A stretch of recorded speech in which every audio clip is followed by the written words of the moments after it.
هندسه مستر اسلام حقق مليون جنيه مبيعات. في ايه يا عم خضتني؟ طب ايه المشكله؟ عادي بنحققهم على طول الحمد لله. طب عملتها ازاي دي؟ بسيطة يا باشا. مستر اسلام اونر لبراند ملابس. البراند ده بيشتغل في فساتين وبيشتغل في اكتر من كولكشن كبير قوي من الفساتين الحريمي الكتان عموما. احنا اشتغلنا مع بعض بقالنا 3 سنين تقريبا، فعدينا فترة التيست وعدينا فترة اختبارات كتيرة جدا، فبقينا نقدر نعرف بعد الفترة دي احنا بنصرف كام ماركتنج عشان نحقق قد ايه مبيعات. فعرفنا حاجة اسمها الار اي بتاعنا، الار او اس بتاعنا قد ايه. فببساطه بقينا بنحط تارجت ان احنا عايزين نوصل لمليون جنيه مبيعات، فبناء عليه بنحط بادجت للاعلانات خلال الشهر من 150 ل 200 الف جنيه. فببساطه الار او اس بتاعه بيبقى من 4 ل 5، فبيحقق من 800 الف لمليون جنيه مبيعات. النسبه دي ممكن تقل وتزيد على فكره، يعني في ناس بتحقق اكبر، في ناس بتحقق اقل.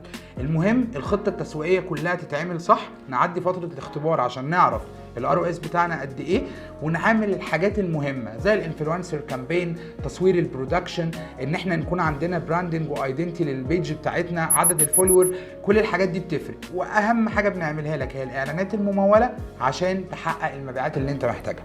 السيزون الشتوي خلاص داخل علينا، فلو عندك براند ملابس او تعرف حد عنده براند ملابس خليه يكلمنا، احنا في كوميديا هنساعده. بالبساطه دي؟ بالبساطه دي.